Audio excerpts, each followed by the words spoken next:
VTV देख रहे ਸਾਰੇ ਦਰਸ਼ਕਾਂ ਨੂੰ ਪਿਆਰ ਭਰੀ ਸਤਿ ਸ਼੍ਰੀ ਅਕਾਲ। ਮੈਂ ਸਿਮਰਨਜੀਤ ਕੌਰ ਲੈ ਕੇ ਹਾਜ਼ਰ ਹਾਂ ਕੈਨੇਡਾ ਅਤੇ ਅੰਤਰਰਾਸ਼ਟਰੀ ਖਬਰਾਂ ਦਾ ਬੁਲੇਟਿਨ।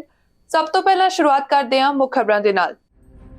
ਇਜ਼ਰਾਈਲ ਹਮਾਸ ਜੰਗ ਤੇ ਪ੍ਰਧਾਨ ਮੰਤਰੀ ਜਸਟਿਨ ਟਰੂਡੋ ਦਾ ਬਿਆਨ, ਕਿਹਾ ਕੈਨੇਡੀਅਨ ਇਸ ਜੰਗ ਤੋਂ ਦੁਖੀ ਅਤੇ ਪਰੇਸ਼ਾਨ, ਜੰਗ ਨੂੰ ਰੋਕਣ ਦੀ ਲੋੜ।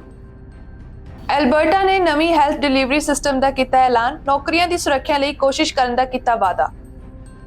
गाजा ਅਤੇ ਇਜਿਪਟ ਦੇ ਵਿਚਕਾਰ ਰਫਾਹ ਕ੍ਰੋਸਿੰਗ ਸੁਰੱਖਿਆ ਕਾਰਨਾਂ ਕਰਕੇ ਬੰਦ, US ਸਟੇਟ ਡਿਪਾਰਟਮੈਂਟ ਨੇ ਦਿੱਤੀ ਜਾਣਕਾਰੀ। ਟਰਕੀ ਦੀ ਸੰਸਦ ਨੇ ਇਜ਼ਰਾਈਲੀ ਹਮਲੇ ਦਾ ਸਮਰਥਨ ਕਰਨ ਵਾਲੇ ਉਤਪਾਦਾਂ ਦਾ ਕੀਤਾ ਬਾਇਕਾਟ ਵਿੱਚ ਕੋਕਾ-ਕੋਲਾ ਅਤੇ ਨੈਸਲੇ ਵੀ ਸ਼ਾਮਲ। ਹੁਣ ਖਬਰਾਂ ਵਿਸਥਾਰ ਨਾਲ। ਇਜ਼ਰਾਈਲ ਹਮਾਸ ਯੁੱਧ ਦੇ ਦੌਰਾਨ ਕੈਨੇਡਾ ਵਿੱਚ ਨਫ਼ਰਤ ਫੈਲਣ ਦੇ ਅਸਵੀਕਾਰਨਯੋਗ ਵਾਅਦੇ ਨੂੰ ਦੇਖ ਪ੍ਰਧਾਨ ਮੰਤਰੀ ਜਸਟਿਨ ਟਰੂਡੋ ਨੇ ਕੈਨੇਡੀਅਨਸ ਨੂੰ ਇਹ ਯਾਦ ਰੱਖਣ ਦੀ ਮੰਗ ਕੀਤੀ ਤੇ ਕਿਹਾ ਕਿ ਇਹ ਉਹ ਨਹੀਂ ਹੈ ਜੋ ਅਸੀਂ ਹਾਂ, ਜਦੋਂ ਕਿ ਦੋ ਰਾਜ ਦੇ ਹੱਲ ਵੱਲ ਵਾਪਸ ਟਰੈਕ ਤੇ ਆਉਣ ਲਈ ਲੰਬੇ ਸਮੇਂ ਲਈ ਮਾਨਵਤਾਵਾਦੀ ਵਿਰਾਮ ਲਈ ਜ਼ੋਰ ਦਿੱਤਾ ਜਾਂਦਾ ਹੈ। ਪ੍ਰਧਾਨ ਮੰਤਰੀ ਨੇ ਕਿਹਾ ਕਿ ਅਸੀਂ ਇਸ ਸਮੇਂ ਯਹੂਦੀ ਵਿਰੋਧੀਵਾਦ ਵਿੱਚ ਵਾਧਾ ਦੇਖ ਰਹੇ ਹਾਂ ਜੋ ਕਿ ਭਿਆਨਕ ਹੈ। ਮੋਲਟੋਵ ਕਾਕਟੇਲ ਪ੍ਰਾਰਥਨਾ ਸਥਾਨਾਂ ਤੇ ਸੁੱਟੇ ਗਏ, ਹਿੰਸਾ ਦੀਆਂ ਭਿਆਨਕ ਧਮਕੀਆਂ, ਯਹੂਦੀ ਕਾਰੋਬਾਰਾਂ ਨੂੰ ਨਿਸ਼ਾਨਾ ਬਣਾਉਣਾ, ਯਹੂਦੀ ਡੇ ਕੇਅਰਸ ਨੂੰ ਨਫ਼ਰਤ ਨਾਲ ਨਿਸ਼ਾਨਾ ਬਣਾਉਣਾ, ਇਸ ਨੂੰ ਰੋਕਣ ਦੀ ਜ਼ਰੂਰਤ ਹੈ। ਇਹ ਉਹ ਚੀਜ਼ ਹੈ ਜੋ ਕੈਨੇਡਾ ਵਿੱਚ ਸਵੀਕਾਰ ਨਹੀਂ ਕੀਤੀ ਜਾਂਦੀ। ਜਸਟਿਨ ਟਰੂਡੋ ਨੇ ਅੱਗੇ ਕਿਹਾ ਕਿ ਮਿਆਦ ਇਸਲਾਮੋਫੋਬੀਆ ਦਾ ਵਾਧਾ ਜੋ ਅਸੀਂ ਇਸ ਦੇਸ਼ ਅਤੇ ਦੁਨੀਆ ਭਰ ਵਿੱਚ ਦੇਖ ਰਹੇ ਹਾਂ ਉਹ ਵੀ ਅਸਵੀਕਾਰਨਯੋਗ ਹੈ। ਮੁਸਲਮਾਨਾਂ, ਫਲਸਤੀਨੀਆਂ ਦੇ ਵਿਰੁੱਧ, ਫਲਸਤੀਨੀ ਝੰਡਾ ਲਹਿਰਾਉਣ ਵਾਲੇ ਕਿਸੇ ਵੀ ਵਿਅਕਤੀ ਦੇ ਵਿਰੁੱਧ ਨਫ਼ਰਤ ਦੇ ਪ੍ਰਗਟਾਵੇ ਇਹ ਅਸਵੀਕਾਰਨਯੋਗ ਹਨ। ਉਹਨਾਂ ਨੇ ਕਿਹਾ ਕਿ ਇਹ ਉਹ ਨਹੀਂ ਹੈ ਜੋ ਕਿ ਕੈਨੇਡੀਅਨਸ ਹਨ। ਜ਼ਿਕਰਯੋਗ ਹੈ ਕਿ ਜੰਗ 7 ਅਕਤੂਬਰ ਨੂੰ ਸ਼ੁਰੂ ਹੋਈ ਜਦੋਂ ਕੈਨੇਡੀਅਨ ਮਨੋਨੀਤ ਅੱਤਵਾਦੀ ਸੰਗਠਨ ਹਮਾਸ ਨੇ ਇਜ਼ਰਾਈਲ ਵਿੱਚ ਇੱਕ ਘਾਤਕ ਹਮਲਾ ਸ਼ੁਰੂ ਕੀਤਾ ਜਿਸ ਵਿੱਚ 1400 ਲੋਕ ਮਾਰੇ ਗਏ ਅਤੇ 200 ਤੋਂ ਵੱਧ ਬੰਦਕ ਬਣਾਏ ਗਏ ਸੀ। ਇਜ਼ਰਾਈਲ ਨੇ ਜਵਾਬੀ ਕਾਰਵਾਈ ਕੀਤੀ ਅਤੇ ਹਮਾਸ ਦੇ ਖਾਤਮੇ ਦੇ ਬਿਆਨ ਦੇ ਯਤਨਾਂ ਵਿੱਚ ਗਾਜ਼ਾ ਵਿੱਚ ਹਫ਼ਤਿਆਂ ਵਿੱਚ ਆਪਣੇ ਹਮਲਿਆਂ ਨੂੰ ਡੂੰਘਾ ਕੀਤਾ, ਹਜ਼ਾਰਾਂ ਨੂੰ ਮਾਰਿਆ ਅਤੇ ਬੇਘਰ ਕਰ ਦਿੱਤਾ, ਜਿਸ ਤੋਂ ਬਾਅਦ ਇਸ ਹਿੰਸਾ ਨੇ ਜਲਦੀ ਹੀ ਕੈਨੇਡਾ ਵਿੱਚ ਭਾਵਨਾਤਮਕ ਤੌਰ ਤੇ ਚਾਰਜ ਕੀਤੇ ਵਿਰੋਧ ਨੂੰ ਭੜਕਾਇਆ ਅਤੇ ਪ੍ਰਦਰਸ਼ਨ ਤੇ ਨਫ਼ਰਤ ਦੇ ਕੁਝ ਪ੍ਰਗਟਾਵੇ ਲਈ ਨਿੰਦਾ ਵੀ ਕੀਤੀ। ਐਲਬਰਟਾ ਦੀ ਪ੍ਰੀਮੀਅਰ ਡੈਨੀਅਲ ਸਮਿਥ ਦਾ ਕਹਿਣਾ ਹੈ ਕਿ ਪ੍ਰੋਵਿੰਸ ਵਿਆਪੀ ਸਿਹਤ ਪ੍ਰਦਾਤਾ ਆਪਣਾ ਰਾਸਤਾ ਗਵਾ ਚੁੱਕਾ ਹੈ, ਬਹੁਤ ਵੱਡਾ ਹੋ ਗਿਆ, ਜਿਸ ਲਈ ਹੁਣ ਇੱਕ ਵਿਸ਼ਾਲ ਪੁਨਰਗਠਨ ਦੀ ਉਡੀਕ ਨਹੀਂ ਕੀਤੀ ਜਾ ਸਕਦੀ। ਸਮਿਥ ਨੇ ਐਲਬਰਟਾ ਹੈਲਥ ਸਰਵਿਸਿਜ਼ ਦੇ ਇੱਕ ਵਿਆਪਕ ਪੁਨਰਗਠਨ ਦਾ ਐਲਾਨ ਕੀਤਾ ਜੋ ਇਸ ਨੂੰ ਸਿਹਤ ਮੰਤਰੀ ਐਡਰੀਆਨਾ ਲਾਗਰੇਜ਼ ਨੂੰ ਸਿੱਧੇ ਤੌਰ ਤੇ ਰਿਪੋਰਟ ਕਰਨ ਵਾਲੀਆਂ 4 ਨਵੀਆਂ ਸੇਵਾਵਾਂ ਪ੍ਰਦਾਨ ਕਰਨ ਵਾਲੀਆਂ ਸੰਸਥਾਵਾਂ ਵਿੱਚੋਂ ਇੱਕ ਤੱਕ ਘਟਾ ਦਿੰਦੀ ਹੈ। ਐਲਬਰਟਾ ਹੈਲਥ ਸਰਵਿਸਿਜ਼ ਹੁਣ ਸਿਰਫ ਹਸਪਤਾਲਾਂ, ਸਰਜਰੀਆਂ ਅਤੇ ਹੋਰ ਗੰਭੀਰ ਦੇਖਭਾਲ ਸੇਵਾਵਾਂ ਲਈ ਜ਼ਿੰਮੇਵਾਰ ਹੋਵੇਗਾ। ਬਾਕੀ ਐਲਬਰਟਾ ਹੈਲਥ ਸਰਵਿਸਿਜ਼ ਫਤਵਾ ਉਹਨਾਂ ਸੰਸਥਾਵਾਂ ਵਿੱਚ ਵੰਡਿਆ ਜਾਵੇਗਾ ਜੋ ਸਮਿਥ ਦਾ ਕਹਿਣਾ ਹੈ ਕਿ ਸਾਰੇ ਐਮਰਜੈਂਸੀ ਕਮਰਿਆਂ ਵਿੱਚ ਉਡੀਕਾਂ ਅਤੇ ਭੀੜ ਭੜਾਕੇ ਨੂੰ ਘਟਾਉਣ ਦੇ ਅੰਤਮ ਟੀਚੇ ਨੂੰ ਸਮਰਪਿਤ ਹੈ। ਸਮਿਥ ਦਾ ਕਹਿਣਾ ਹੈ ਕਿ ਇਹ ਯਕੀਨੀ ਬਣਾਉਣ ਲਈ ਕਿ ਐਲਬਰਟਾ ਵਾਸੀਆਂ ਨੂੰ ਕਮਿਊਨਿਟੀ ਕੇਅਰ, ਫੈਮਿਲੀ ਡਾਕਟਰ ਅਤੇ ਮਾਨਸਿਕ ਸਿਹਤ ਅਤੇ ਨਸ਼ਾ ਮੁਕਤੀ ਦੇ ਇਲਾਜ ਲਈ ਬਿਹਤਰ ਅਤੇ ਤੇਜ਼ੀ ਨਾਲ ਪਹੁੰਚ ਪ੍ਰਾਪਤ ਕਰਨ ਦਾ ਮਤਲਬ ਹੈ ਕਿ ਉਹਨਾਂ ਨੂੰ ਮਦਦ ਲੈਣ ਲਈ ਐਮਰਜੈਂਸੀ ਰੂਮ ਦਾ ਸਹਾਰਾ ਨਹੀਂ ਲੈਣਾ ਪਵੇਗਾ। ਦੱਸਿਆ ਜਾ ਰਿਹਾ ਹੈ ਕਿ ਇਸ ਪਰਿਵਰਤਨ ਵਿੱਚ 2 ਸਾਲ ਲੱਗ ਸਕਦੇ ਹਨ ਅਤੇ ਜਦੋਂ ਕਿ ਸਮਿਥ ਦਾ ਕਹਿਣਾ ਹੈ ਕਿ ਫਰੰਟ ਲਾਈਨ ਸਿਹਤ ਨੌਕਰੀਆਂ ਸੁਰੱਖਿਅਤ ਕੀਤੀਆਂ ਜਾਣਗੀਆਂ, ਸਿਹਤ ਪ੍ਰਬੰਧਨ ਰੈਂਕਾਂ ਵਿੱਚ ਕਮੀ ਹੋ ਸਕਦੀ ਹੈ। US ਸਟੇਟ ਡਿਪਾਰਟਮੈਂਟ ਦੇ ਉਪ ਬੁਲਾਰੇ ਵੇਦਾਂਤ ਪਟੇਲ ਨੇ ਕਿਹਾ ਕਿ ਗਾਜ਼ਾ ਵਿੱਚ ਰਫਾਹ ਬਾਰਡਰ ਕ੍ਰੋਸਿੰਗ ਨੂੰ ਲੰਘੇ ਬੁੱਧਵਾਰ ਨੂੰ ਸੁਰੱਖਿਆ ਸਥਿਤੀ ਦੇ ਕਾਰਨਾਂ ਕਰਕੇ ਬੰਦ ਕਰ ਦਿੱਤਾ ਗਿਆ ਸੀ। ਪਟੇਲ ਨੇ ਇੱਕ ਨਿਯਮਿਤ ਪ੍ਰੈਸ ਬਰੀਫਿੰਗ ਦੌਰਾਨ ਕਿਹਾ ਕਿ ਸੰਯੁਕਤ ਰਾਜ ਅਮਰੀਕਾ ਨੂੰ ਉਮੀਦ ਹੈ ਕਿ ਇਜਿਪਟ ਦੁਆਰਾ ਨਿਯੰਤਰਿਤ ਕ੍ਰੋਸਿੰਗ ਨੂੰ ਨਿਯਮਿਤ ਅੰਤਰਾਲਾਂ ਤੇ ਦੁਬਾਰਾ ਖੋਲ੍ਹਿਆ ਜਾਵੇਗਾ ਤਾਂ ਜੋ ਸਹਾਇਤਾ ਗਾਜ਼ਾ ਪੱਟੀ ਵਿੱਚ ਦਾਖਲ ਹੋ ਸਕੇ ਅਤੇ ਵਿਦੇਸ਼ੀ ਨਾਗਰਿਕ ਰਵਾਨਾ ਹੋ ਸਕਣ। ਜ਼ਿਕਰਯੋਗ ਹੈ ਕਿ ਲੰਘੇ ਮੰਗਲਵਾਰ ਨੂੰ ਕੈਨੇਡੀਅਨਸ ਦੇ ਪਹਿਲੇ ਗਰੁੱਪ ਨੂੰ ਗਾਜ਼ਾ ਤੋਂ ਰਵਾਨਾ ਕੀਤਾ ਗਿਆ ਸੀ ਅਤੇ ਮੁੜ ਤੋਂ ਦੁਬਾਰਾ ਇਵੈਕੂਏਸ਼ਨ ਕਦੋਂ ਸ਼ੁਰੂ ਹੋਵੇਗਾ ਇਸ ਬਾਰੇ ਅਜੇ ਕੋਈ ਜਾਣਕਾਰੀ ਨਹੀਂ ਹੈ। ਲੰਘੇ ਬੁੱਧਵਾਰ ਨੂੰ ਵੈਸਟ ਓਟਵਾ ਵਿੱਚ ਫਾਇਰ ਸਟੇਸ਼ਨ ਨਿਰਮਾਣ ਸਾਈਟ ਤੇ ਇੱਕ ਧਮਾਕਾ ਹੋਇਆ ਜਿਸ ਵਿੱਚ 3 ਲੋਕ ਜ਼ਖਮੀ ਹੋ ਗਏ। ਦੱਸਿਆ ਜਾ ਰਿਹਾ ਹੈ ਕਿ ਇਹ ਘਟਨਾ 1075 ਮਾਰਚ ਰੋਡ ਤੇ ਇੱਕ ਫਾਇਰ ਸਟੇਸ਼ਨ ਨਿਰਮਾਣ ਸਾਈਟ ਤੇ ਵਾਪਰੀ ਜਿੱਥੇ ਫਾਇਰ ਫਾਈਟਰਸ ਦੀ ਟੀਮ ਮੌਕੇ ਤੇ ਪਹੁੰਚੀ ਅਤੇ ਆਪਣੀ ਕਾਰਵਾਈ ਕੀਤੀ। ਇਸ ਦੌਰਾਨ ਪੈਰਾਮੈਡਿਕਸ ਦੇ ਇੱਕ ਅਧਿਕਾਰੀ ਨੇ ਕਿਹਾ ਕਿ ਇੱਕ ਬਾਲਗ ਵਿਅਕਤੀ ਨੂੰ ਗੰਭੀਰ ਸੱਟਾਂ ਲੱਗੀਆਂ ਹਨ ਅਤੇ ਬਾਕੀ 2 ਵਿਅਕਤੀਆਂ ਨੂੰ ਮਾਮੂਲੀ ਸੱਟਾਂ ਆਈਆਂ ਹਨ। ਓਟਵਾ ਫਾਇਰ ਸਰਵਿਸਿਜ਼ ਦੇ ਬੁਲਾਰੇ ਨਿਕ ਡਿਫਾਜ਼ੀਓ ਨੇ ਕਿਹਾ ਕਿ ਧਮਾਕਾ ਇੱਕ ਕਮਰੇ ਵਿੱਚ ਹੋਇਆ ਸੀ ਜਿਸ ਤੋਂ ਬਾਅਦ ਇਸ ਧਮਾਕੇ ਵਿੱਚ ਇੱਕ ਛੱਤ ਡਿੱਗ ਗਈ। ਓਟਵਾ ਫਾਇਰ ਨੇ ਸੋਸ਼ਲ ਮੀਡੀਆ ਤੇ ਪੋਸਟ ਕੀਤਾ ਕਿ ਉਹਨਾਂ ਨੇ ਧਮਾਕੇ ਦੀਆਂ ਰਿਪੋਰਟਾਂ ਤੇ ਪ੍ਰਤੀਕਿਰਿਆ ਦਿੱਤੀ ਸੀ। ਇਮਾਰਤ ਓਟਵਾ ਦੇ ਇੱਕ ਭਵਿੱਖ 'ਚ ਬਣਨ ਵਾਲੇ ਸ਼ਹਿਰ ਦੀ ਇੱਕ ਉਸਾਰੀ ਸਾਈਟ ਹੈ ਜਿਸ ਵਿੱਚ ਅਜੇ ਸਟਾਫ ਦੀ ਮੌਜੂਦਗੀ ਨਹੀਂ ਸੀ। ਇੱਕ ਫਾਇਰ ਸਟਰਕਚਰ ਕੋਲੈਪਸ ਟੀਮ ਨੇ ਪੁਸ਼ਟੀ ਕੀਤੀ ਕਿ ਸਟਰਕਚਰ ਦੀ ਇੰਟੀਗ੍ਰਿਟੀ ਨਾਲ ਸਮਝੌਤਾ ਨਹੀਂ ਕੀਤਾ ਗਿਆ ਹੈ ਅਤੇ ਨੁਕਸਾਨ ਨੂੰ ਇੱਕ ਕਮਰੇ ਵਿੱਚ ਆਈਸੋਲੇਟ ਕਰ ਦਿੱਤਾ ਗਿਆ ਹੈ। ਓਨਟਾਰੀਓ ਦੇ ਲੇਬਰ, ਇਮੀਗ੍ਰੇਸ਼ਨ, ਸਿਖਲਾਈ ਅਤੇ ਹੁਨਰ ਵਿਕਾਸ ਮੰਤਰਾਲੇ ਦੇ ਬੁਲਾਰੇ ਨੇ ਕਿਹਾ ਕਿ ਇੱਕ ਮੰਤਰਾਲੇ ਦੇ ਇੰਸਪੈਕਟਰ ਨੂੰ ਨਿਯੁਕਤ ਕੀਤਾ ਗਿਆ ਹੈ ਅਤੇ ਧਮਾਕੇ ਦੀ ਜਾਂਚ ਜਾਰੀ ਹੈ। ਸ਼ੱਕੀ ਧਮਾਕੇ ਦੇ ਕਾਰਨਾਂ ਬਾਰੇ ਅਜੇ ਕੋਈ ਵੇਰਵਾ ਨਹੀਂ ਦਿੱਤਾ ਗਿਆ। ਕੋਲੋਰਾਡੋ ਦੇ ਇੱਕ ਅੰਤਿਮ ਸੰਸਕਾਰ ਘਰ ਦੇ ਮਾਲਕ ਅਤੇ ਉਸਦੀ ਪਤਨੀ ਨੂੰ ਹਾਲ ਹੀ ਵਿੱਚ ਉਸਦੀ ਸਹੂਲਤ ਤੋਂ ਘੱਟੋ-ਘੱਟ 199 ਲੋਕਾਂ ਦੀਆਂ ਸੜੀਆਂ ਹੋਈਆਂ ਲਾਸ਼ਾਂ ਮਿਲਣ ਤੋਂ ਬਾਅਦ ਗ੍ਰਿਫਤਾਰ ਕਰ ਲਿਆ ਗਿਆ।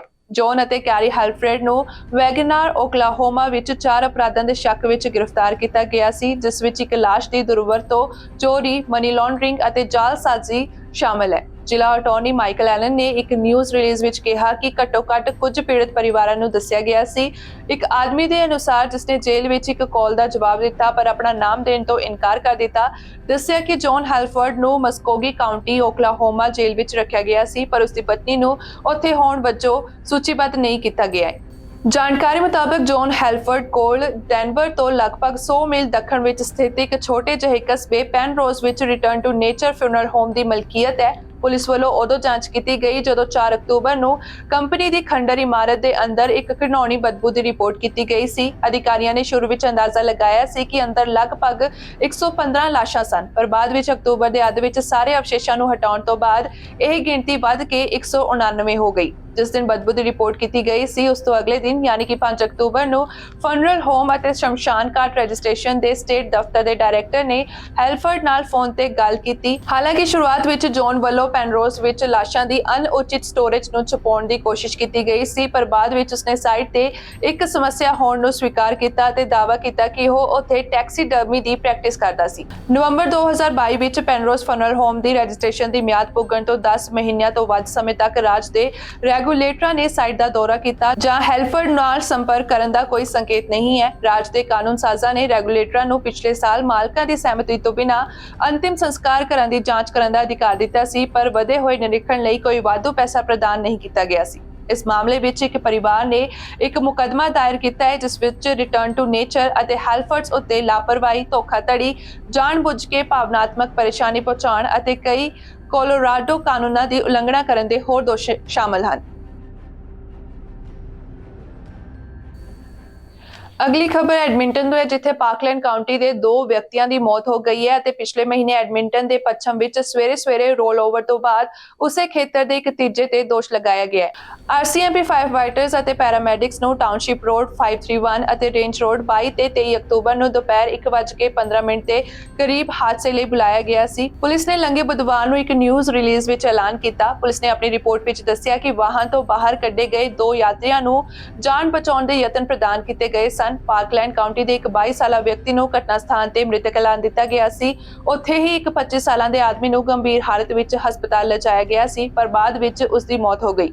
ਮਾਊਂਟੇਸ ਨੇ ਕਿਹਾ ਕਿ ਡਰਾਈਵਰ ਮੌਕੇ ਤੋਂ ਭੱਜ ਗਿਆ ਸੀ, ਪਰ ਪੁਲਿਸ ਨੇ ਡੌਗ ਸਕੁਐਡ ਅਤੇ ਹੈਲੀਕਾਪਟਰ ਦੀ ਮਦਦ ਨਾਲ ਉਸ ਨੂੰ ਗ੍ਰਿਫਤਾਰ ਕਰ ਲਿਆ। ਉੱਥੇ ਹੀ 20 ਸਾਲਾਂ ਦੇ ਵਿਅਕਤੀ ਤੇ ਮੌਤ ਦਾ ਕਾਰਨ ਬਣਦੇ ਮੋਟਰ ਵਾਹਨ ਦੇ ਖਤਰਨਾਕ ਆਪਰੇਸ਼ਨ ਦੇ 2 ਦੋਸ਼ ਲਗਾਏ ਗਏ ਹਨ। ਮੌਤ ਦਾ ਕਾਰਨ ਬਣ ਰਹੀ ਟੱਕਰ ਦੇ ਸਥਾਨ ਤੇ ਨਾ ਰਹਿਣ, ਮੌਤ ਦਾ ਕਾਰਨ ਬਣਨ ਵਾਲੇ ਆਪਰੇਸ਼ਨ ਦੀ ਕਮਜ਼ੋਰੀ ਅਤੇ 80 ਮਿਲੀਗ੍ਰਾਮ ਤੋਂ ਵੱਧ ਆਪਰੇਸ਼ਨ ਕਾਰਨ ਮੌਤ ਹੋ ਗਈ। ਉਸ ਨੂੰ ਸ਼ਰਤਾਂ ਸਮੇਤ ਜ਼ਮਾਨਤ ਤੇ ਰਿਹਾ ਕਰ ਦਿੱਤਾ ਗਿਆ ਅਤੇ 29 ਨਵੰਬਰ ਨੂੰ ਸਟੋਨੀ ਪਲੇਨ ਕੋਰਟ ਰੂਮ ਵਿੱਚ ਨਿਯਤ ਕੀਤਾ ਜਾਵੇਗਾ। ਯੂਕਰੇਨ ਦੇ ਰਾਸ਼ਟਰਪਤੀ ਵਲੋਦੀਮੀਰ ਜ਼ੈਲੈਂਸਕੀ ਨੇ ਲੰਘੇ ਬੁੱਧਵਾਰ ਨੂੰ ਯੂਰੋਪੀਅਨ ਯੂਨੀਅਨ ਦੇ ਕਾਰਜਕਾਰੀ ਦੁਆਰਾ ਕੀਵ ਨੂੰ ਅੰਤਮ ਸ਼ਰਤਾਂ ਪੂਰੀਆਂ ਕਰਦੇ ਹੀ ਮੈਂਬਰਸ਼ਿਪ ਗੱਲਬਾਤ ਸ਼ੁਰੂ ਕਰਨ ਲਈ ਸੱਦਾ ਦੇਣ ਦੀ ਸਿਫਾਰਿਸ਼ ਨੂੰ ਇਤਿਹਾਸਕ ਕਦਮ ਦੱਸਿਆ ਅਤੇ ਨਾਲ ਇਸ ਦੀ ਪ੍ਰਸ਼ੰਸਾ ਕੀਤੀ। ਕਿਹਾ ਜਾ ਰਿਹਾ ਹੈ ਕਿ ਯੂਰੋਪੀਅਨ ਕਮਿਸ਼ਨ ਦੁਆਰਾ ਸਿਫਾਰਿਸ਼ ਪੱਛਮੀ ਏਕੀਕਰਨ ਲਈ ਕੀਵ ਦੇ ਮਾਰਗ ਤੇ ਇੱਕ ਮਹੱਤਵਪੂਰਨ ਮੀਲ ਪੱਥਰ ਹੈ ਅਤੇ ਯੂਰੋਪੀਅਨ ਯੂਨੀਅਨ ਲਈ ਇੱਕ ਭੂ ਰਾਜਨੀਤਿਕ ਜੁਗਾੜ ਹੈ, ਕਿਉਂਕਿ ਯੂਕਰੇਨ ਫਰਵਰੀ 2022 ਤੋਂ ਵੱਡੇ ਪੱਧਰ ਤੇ ਰੂਸੀ ਹਮਲੇ ਦੇ ਵਿਰੁੱਧ ਲੜ ਰਿਹਾ ਹੈ। ਕਮਿਸ਼ਨ ਨੇ ਕਿਹਾ ਕਿ ਵਾਰਤਾ ਰਸਮੀ ਤੌਰ ਤੇ ਉਦੋਂ ਸ਼ੁਰੂ ਕੀਤੀ ਜਾਣੀ ਚਾਹੀਦੀ ਹੈ ਜਦੋਂ ਕੀਵ ਭ੍ਰਿਸ਼ਟਾਚਾਰ ਤੇ ਲਗਾਮ ਲਗਾਉਣ, ਯੂਰੋਪੀਅਨ ਯੂਨੀਅਨ ਦੇ ਮਾਪਦੰਡਾਂ ਦੇ ਅਨੁਸਾਰ ਲੋਬਿੰਗ ਤੇ ਕਾਨੂੰਨ ਅਪਣਾਉਣ ਅਤੇ ਰਾਸ਼ਟਰੀ ਘੱਟ ਗਿਣਤੀ ਸੁਰੱਖਿਆ ਨੂੰ ਮਜ਼ਬੂਤ ਕਰਨ ਨਾਲ ਸੰਬੰਧਿਤ ਬਾਕੀ ਸ਼ਰਤਾਂ ਨੂੰ ਪੂਰਾ ਕਰ ਲੈਂਦਾ ਹੈ। ਜ਼ੈਲੈਂਸਕੀ ਨੇ ਸੋਸ਼ਲ ਮੀਡੀਆ ਤੇ ਲੋੜੀਂਦੇ ਸੁਧਾਰਾਂ ਨੂੰ ਜਾਰੀ ਰੱਖਣ ਦੀ ਸਹੁੰ ਖਾਧੀ ਅਤੇ ਕਿਹਾ ਕਿ ਇਹ ਇੱਕ ਮਜ਼ਬੂਤ ਅਤੇ ਇਤਿਹਾਸਕ ਕਦਮ ਹੈ ਜੋ ਯੂਕਰੇਨ ਦੇ ਮੈਂਬਰ ਵਜੋਂ ਇੱਕ ਮਜ਼ਬੂਤ ਯੂਰਪੀ ਸੰਘ ਦਾ ਰਾਹ ਪੱਧਰਾ ਕਰਦਾ ਹੈ। ਜਾਣਕਾਰੀ ਮੁਤਾਬਕ 27 ਰਾਸ਼ਟਰੀ ਯੂਰੋਪੀਅਨ ਯੂਨੀਅਨ ਦੇ ਨੇਤਾ ਕਮਿਸ਼ਨ ਦੀ ਸਿਫਾਰਿਸ਼ ਨੂੰ ਸਵੀਕਾਰ ਕਰਨ ਜਾਂ ਨਹੀਂ ਇਸ ਬਾਰੇ ਦਸੰਬਰ ਦੇ ਅੱਧ ਵਿੱਚ ਫੈਸਲਾ ਕਰਨ ਵਾਲੇ ਹਨ। ਅਜਿਹੇ ਕਿਸੇ ਵੀ ਫੈਸਲੇ ਲਈ ਬਲਾਕ ਦੇ 27 ਮੈਂਬਰਾਂ ਦੀ ਸਰਬਸੰਮਤੀ ਦੀ ਲੋੜ ਹੁੰਦੀ ਹੈ ਅਤੇ ਇਸ ਸਮੇਂ ਹੰਗਰੀ ਨੂੰ ਮੁੱਖ ਸੰਭਾਵੀ ਰੁਕਾਵਟ ਵਜੋਂ ਦੇਖਿਆ ਜਾਂਦਾ ਹੈ।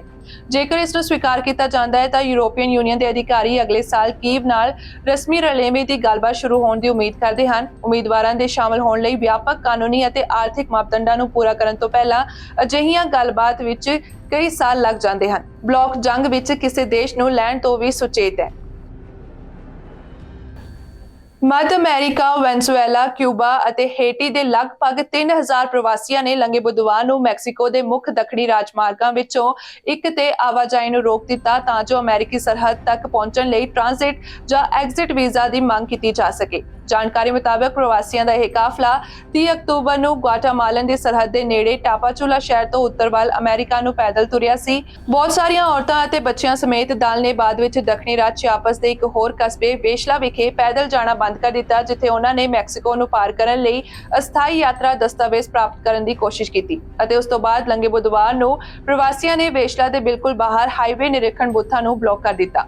ਇਸ ਮਾਰਚ ਦੇ ਪ੍ਰਬੰਧਕਾਂ ਵਿੱਚੋਂ ਇੱਕ ਕਾਰਕੁਨ ਇਰੀਨੀਓ ਮੁਜ਼ਿਕਾ ਨੇ ਕਿਹਾ ਕਿ ਨਾਕਾਬੰਦੀ ਜਾਰੀ ਰਹੇਗੀ ਕਿਉਂਕਿ ਪ੍ਰਵਾਸੀ ਅਪਰਾਧੀਆਂ, ਤਸਕਰਾਂ ਅਤੇ ਜਬਰ ਜਨਾਹ ਕਰਨ ਵਾਲਿਆਂ ਤੋਂ ਡਰ ਰਹੇ ਹਨ ਜੋ ਉਹਨਾਂ ਦਾ ਸ਼ਿਕਾਰ ਹੋ ਸਕਦੇ ਹਨ ਜੇਕਰ ਉਹ ਤੁਰਦੇ ਰਹੇ। ਬਹੁਤ ਸਾਰੇ ਪ੍ਰਵਾਸੀ ਵੀ ਬੱਸਾਂ ਲੈਣ ਨੂੰ ਤਰਜੀਹ ਦਿੰਦੇ ਹਨ, ਪਰ ਜੇ ਉਹਨਾਂ ਕੋਲ ਕਾਗਜ਼ ਨਹੀਂ ਹੁੰਦੇ ਹਨ ਤਾਂ ਅਕਸਰ ਉਹਨਾਂ ਨੂੰ ਅਜਿਹਾ ਕਰਨ ਤੋਂ ਰੋਕਿਆ ਜਾਂਦਾ ਹੈ। ਪਰ ਮੈਕਸੀਕਨ ਸਰਕਾਰ ਦੇ ਸ਼ਰਨਾਰਥੀ ਸਹਾਇਤਾ ਕਮਿਸ਼ਨ ਨੇ ਲੰਘੇ ਮੰਗਲਵਾਰ ਦੇਰ ਰਾਤ ਇੱਕ ਬਿਆਨ ਜਾਰੀ ਕਰਕੇ ਇਸ ਗੱਲ ਵੱਲ ਇਸ਼ਾਰਾ ਕੀਤਾ ਕਿ ਉਹ ਟ੍ਰਾਂਜ਼ਿਟ ਵੀਜ਼ਾ ਜਾਰੀ ਨਹੀਂ ਕਰਨਗੇ। ਇਜ਼ਰਾਈਲ ਹਮਾਸ ਯੁੱਧ ਦੇ ਵਿਚਕਾਰ ਟਰਕੀ ਦੀ ਸੰਸਦ ਨੇ ਆਪਣੇ ਰੈਸਟੋਰੈਂਟਸ ਤੋਂ ਕਈ ਅਜਿਹੇ ਉਤਪਾਦਾਂ ਦੀ ਵਰਤੋਂ ਦਾ ਬਾਈਕਾਟ ਕੀਤਾ ਹੈ ਜੋ ਕਥਿਤ ਇਜ਼ਰਾਈਲੀ ਹਮਲੇ ਦਾ ਸਮਰਥਨ ਕਰਦੇ ਹਨ। ਟਰਕੀ ਦੀ ਸੰਸਦ ਦੇ ਸਪੀਕਰ ਨੇ ਕਿਹਾ ਕਿ ਸੰਸਦ ਇਜ਼ਰਾਈਲੀ ਹਮਲੇ ਦਾ ਸਮਰਥਨ ਕਰਨ ਵਾਲੇ ਉਤਪਾਦਾਂ ਦੀ ਵਰਤੋਂ ਨਹੀਂ ਕਰੇਗੀ। ਉਹਨਾਂ ਨੇ ਟਰਕੀ ਦੇ ਉੱਤਰੀ ਸੂਬੇ ਉਰਦੂ ਵਿੱਚ ਇੱਕ ਸਮਾਗਮ ਦੌਰਾਨ ਕਿਹਾ, ਟਰਕੀ ਗ੍ਰੈਂਡ ਨੈਸ਼ਨਲ ਅਸੈਂਬਲੀ ਵਿੱਚ ਅਸੀਂ ਇਜ਼ਰਾਈਲੀ ਹਮਲੇ ਦਾ ਸਮਰਥਨ ਕਰਨ ਵਾਲੀਆਂ ਕੰਪਨੀਆਂ ਦੇ ਕਿਸੇ ਵੀ ਉਤਪਾਦ ਦੀ ਵਰਤੋਂ ਨਹੀਂ ਕਰਾਂਗੇ। TRT ਨਿਊਜ਼ ਦੇ ਮੁਤਾਬਕ ਟਰਕੀ ਸੰਸਦ ਦੇ ਸਪੀਕਰ ਨੇ ਕਿਹਾ ਹੈ ਕਿ ਹੁਣ ਤੋਂ ਅਸੀਂ ਉਹਨਾਂ ਕੰਪਨੀਆਂ ਤੋਂ ਕੁਝ ਨਹੀਂ ਖਰੀਦਾਂਗੇ ਅਤੇ ਜੋ ਅਸੀਂ ਖਰੀਦਿਆ ਹੈ ਉਸ ਨੂੰ ਸੁੱਟ ਦੇਵਾਂਗੇ। ਹਾਲਾਂਕਿ ਸਪੀਕਰ ਨੇ ਇਹ ਜਾਣਕਾਰੀ ਨਹੀਂ ਦਿੱਤੀ ਹੈ ਕਿ ਸੰਸਦ ਦੇ ਰੈਸਟੋਰੈਂਟ 'ਚ ਕਿਹੜੀ ਕੰਪਨੀ ਦੇ ਉਤਪਾਦਾਂ ਤੇ ਰੋਕ ਲਗਾਈ ਗਈ ਹੈ। ਰੋਇਟਰਸ ਮੁਤਾਬਕ ਟਰਕੀ ਦੀ ਸੰਸਦ ਨੇ ਕੋਕਾ ਕੋਲਾ ਅਤੇ ਨੈਸਲੇ ਦੇ ਉਤਪਾਦਾਂ ਦਾ ਬਾਈਕਾਟ ਕੀਤਾ ਹੈ। ਸਮਾਚਾਰ ਏਜੰਸੀ ਨੇ ਸੂਤਰ ਦੇ ਹਵਾਲੇ ਨਾਲ ਕਿਹਾ ਕਿ ਕੋਕਾ ਕੋਲਾ ਅਤੇ ਨੈਸਲੇ ਨੂੰ ਪਾਰਲੀਮੈਂਟ ਰੈਸਟੋਰੈਂਟ ਦੇ ਮੈਨੂ ਤੋਂ ਹਟਾ ਦਿੱਤਾ ਗਿਆ ਹੈ। ਤੁਹਾਨੂੰ ਦੱਸ ਦਈਏ ਕਿ ਟਰਕੀ ਨੇ ਗਾਜ਼ਾ ਤੇ ਇਜ਼ਰਾਈਲੀ ਹਮਲਿਆਂ ਤੇ ਸਵਾਲ ਖੜੇ ਕੀਤੇ ਹਨ ਅਤੇ ਇਸ ਦੇ ਨਾਲ ਹੀ ਇਜ਼ਰਾਈਲ ਨੂੰ ਮਿਲ ਰਹੇ ਪੱਛਮੀ ਸਮਰਥਨ ਦੀ ਵੀ ਨਿੰਦਾ ਕੀਤੀ ਹੈ। ਇਜ਼ਰਾਈਲ ਹਮਾਸ ਯੁੱਧ ਦੇ ਵਿਚਕਾਰ ਟਰਕੀ ਨੇ ਇਜ਼ਰਾਈਲ ਤੋਂ ਆਪਣੇ ਰਾਜਦੂਤ ਨੂੰ ਵਾਪਸ ਬੁਲਾ ਲਿਆ ਸੀ। ਰਾਜਦੂਤ ਦੀ ਵਾਪਸੀ ਬਾਰੇ ਟਰਕੀ ਦੇ ਵਿਦੇਸ਼ ਮੰਤਰਾਲੇ ਨੇ ਕਿਹਾ ਸੀ ਕਿ ਗਾਜ਼ਾ ਵਿੱਚ ਹੋਈ ਮਨੁੱਖੀ ਤਰਾਸਦੀ ਦੇ ਮੱਦੇਨਜ਼ਰ ਅਸੀਂ ਆਪਣੇ ਰਾਜਦੂਤਾਂ ਨੂੰ ਵਾਪਸ ਬੁਲਾਇਆ ਸੀ। ਬੀਤੇ ਦਿਨ ਇੰਡੋਨੇਸ਼ੀਆ ਦੇ ਬਾਂਦਾ ਸਾਗਰ 'ਚ ਭੂਚਾਲ ਦੇ ਤੇਜ਼ ਝਟਕੇ ਮਹਿਸੂਸ ਕੀਤੇ ਗਏ। USGS ਨੇ ਕਿਹਾ ਹੈ ਕਿ ਭੂਚਾਲ ਦੀ ਤੀਬਰਤਾ 6.9 ਦਰਜ ਕੀਤੀ ਗਈ ਹੈ। ਨੈਸ਼ਨਲ ਸੈਂਟਰ ਫॉर ਸਿਸਮੋਲੋਜੀ ਮੁਤਾਬਕ ਇੰਡੋਨੇਸ਼ੀਆਈ ਸਮੇਂ ਮੁਤਾਬਕ ਸਵੇਰੇ 10:23 ਤੇ ਦੇਸ਼ ਦੇ ਬਾਂਦਾ ਸਾਗਰ 'ਚ ਭੂਚਾਲ ਦੇ ਤੇਜ਼ ਝਟਕੇ ਮਹਿਸੂਸ ਕੀਤੇ ਗਏ। ਸਮੁੰਦਰ ਵਿੱਚ ਆਏ ਇਸ ਭੂਚਾਲ ਨੇ ਸੋਮਲਾਕੀ ਸ਼ਹਿਰ ਨੂੰ ਹਿਲਾ ਕੇ ਰੱਖ ਦਿੱਤਾ। ਨਿਊਜ਼ ਏਜੰਸੀ AFP ਮੁਤਾਬਕ ਭੂਚਾਲ ਕਾਰਨ ਹੁਣ ਤੱਕ ਕਿਸੇ ਤਰ੍ਹਾਂ ਦੇ ਨੁਕਸਾਨ ਦੀ ਕੋਈ ਖਬਰ ਨਹੀਂ ਹੈ। ਸਮਾਚਾਰ ਏਜੰਸੀ AFP ਨੇ ਸੋਮਲਾਕੀ ਸ਼ਹਿਰ ਦੇ ਇੱਕ ਨਿਵਾਸੀ ਦੇ ਹਵਾਲੇ ਨਾਲ ਦੱਸਿਆ ਕਿ ਭੂਚਾਲ ਦੇ ਝਟਕੇ ਬਹੁਤ ਜ਼ਿਆਦਾ ਸਨ। ਇੰਡੋਨੇਸ਼ੀਆ ਪ੍ਰਸ਼ਾਂਤ ਮਹਾਸਾਗਰ ਦੇ ਰਿੰਗ ਆਫ ਫਾਇਰ ਤੇ ਸਥਿਤ ਹੈ, ਜਿਸ ਕਾਰਨ ਇੱਥੇ ਭੂਚਾਲ ਆਉਂਦੇ ਰਹਿੰਦੇ ਹਨ। ਰਿੰਗ ਆਫ ਫਾਇਰ ਪ੍ਰਸ਼ਾਂਤ, ਕੋਕੋਸ, ਭਾਰਤੀ Australian, Juan de Fuca, Nazca, ਉੱਤਰੀ ਅਮਰੀਕਾ ਅਤੇ ਫਿਲੀਪੀਨ ਟੈਕਟੋਨਿਕ ਪਲੇਟਾਂ ਨੂੰ ਜੋੜਦਾ ਹੈ। Indonesia, Papua New Guinea, Chile, Ecuador, Peru, ਰੂਸ, Japan, Philippines, Australia, Bolivia, Costa Rica, New Zealand, Guatemala, Mexico, ਸੰਯੁਕਤ ਰਾਜ, ਕੈਨੇਡਾ ਅਤੇ ਅੰਟਾਰਕਟਿਕਾ ਰਿੰਗ ਆਫ ਫਾਇਰ ਦੇ ਸਥਿਤ ਹਨ। ਅੱਜ ਦੀਆਂ ਖਬਰਾਂ ਦੇ ਵਿੱਚ ਇੰਨਾ ਹੀ। ਮੁੜ ਤੋਂ ਹਾਜ਼ਰ ਹੋਵਾਂਗੇ ਨਵੀਆਂ ਖਬਰਾਂ ਦੇ ਨਾਲ। ਤੁਸੀਂ ਵੇਖਦੇ ਰਹੋ BTV, B positive, B yourself.